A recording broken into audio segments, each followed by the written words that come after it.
Hi everyone, my name is Rabia and in this video we are going to talk about Python variables, what they are, how to create them and how to use them in your programs. By then, you will understand how to store data in variables, how Python uses those variables behind the scene and some simple rules for naming variables so your code is clean and error-free. Let's get started. In programming, you can think of a variable as a labeled container that holds data. Instead of repeating the same value again and again, we store it in a variable, give that variable a name, use that name anywhere we need that value. So the name is just a label. The real important is in the value it stores. Let's start with a simple example. Suppose I want to store my name in a variable. In Python, I might write my underscore name equal Alex. Here's what that means. My underscore name is the variable name. Equal sign represents the assignment operator as it assigns a value. Alex in this case is the value stored in that variable. We read this as set my underscore name equals to the string Alex. From now on, whenever I use my underscore name in my code, Python treats it as if I had typed Alex. The key idea to remember here is that Python automatically replaces a variable's name with its value when your code runs. So if I write my underscore name and run cell, Python doesn't print my underscore name, it prints Alex because it looks inside that container and uses the value stored in it. If you are using a Jupyter Notebook or Google Colab, there are two common ways to see a variable's value. The first way is the one that we saw earlier. In the second one, you use the print command. You type in print and in the bracket write the name of the variable and you run the cell and then you will see the output of the variable. Since my underscore name stores a string, we can use string methods on it. In this particular example, we have used one of the string methods that is dot upper. It converts the lowercase letters to the uppercase letters. You type in my underscore name equals to my underscore name dot upper and it converts the lowercase letters in the word Alex to the uppercase letter as you can see the output. Notice that we didn't call dot upper on the text Alex directly. We called it on the variable my underscore name. Python simply applies the operations to the value that's stored in that variable. The next important concept is variables in Python can store many types of data, not just strings. It can store numbers, booleans, lists, dictionaries, and more. In this particular example, we have a variable birth underscore year and it's storing the number which is 2002. If I realize I typed the wrong year or want to correct it later, I can simply update the variable because variables are reusable containers. Let's see this in action. Initially, the variable birth underscore year has value 2002 and I want to update it to the new value which is 2005. I simply replace the value to 2005 and when I print it, you can see the output that the new value is 2005. This process of giving an existing variable a new value is called variable reassignment. The name stays the same, but the contents inside the container change. Moving on to next section, let's look at an example that we will reuse to talk about variable naming rules.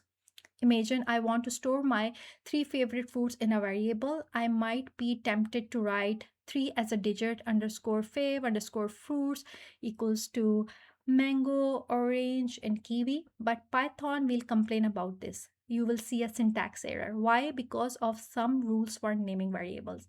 This leads us to our first variable naming rule, which says that there should be no leading numbers or variable name cannot start with a number. So having said that, 3 as a digit underscore fav underscore food is not allowed. However, numbers can appear later in the name. For instance, I have replaced the name from 3 as a digit to my underscore 3 as a digit underscore fav underscore food, and there you can see that there is no more error. Moving on to the second naming rule, that only letters, digits, and underscores allowed. This means that the variable names can only contain letters, digits, and underscores. No other special characters are allowed. In this particular examples, I have used my star 3 underscore fav underscore food, and it gave me the syntax error. The third naming rule is that there should be no spaces between the variable's name in the variable's names, or variable name cannot contain any spaces. For example, in this particular example, I have used spaces in all the three words, like my three favorite fruits spaces, and it gave me the error that this is the invalid syntax. This is because Python doesn't know how to interpret spaces in a name. Instead, programmers use underscores to separate the words. This style is called snake style, and it's very common in Python. And then this leads us to our fourth and the last variable naming rule, which is case sensitivity. So Python variables names are case sensitive. So for example, in this example, you will see that even though the name of the variable is same, but the patterns of the upper and the lower case is different. So Python treats each one as a separate name, even though the contents of the variable is also same, but the pattern of the upper and lower case make this variable different from each other. Let's quickly recap what we have covered. A variable is a named container for data. We create variables using the assignment operator. Python automatically uses the value when you refer to the variable name. Python variables can store strings, numbers, lists, and many other data types. You can update a variable's value through reassignment, and there are few key naming rules, such as don't start a number name with a number. You do use only letters, digits, underscores. Do not use spaces, use underscore instead. Remember that names are case sensitive. Variables seem simple, but they are one of the fundamental building blocks of every Python program you will even write. I have put the example code in a notebook you can explore. Check the link in the description if you would like to follow along. If you found this helpful, consider liking the video and subscribing for more Python and AI content. And if you have any questions or topics you would like to see next, drop them in the comments. Feedback really help shape future videos. Thanks for watching, and see you in the next one.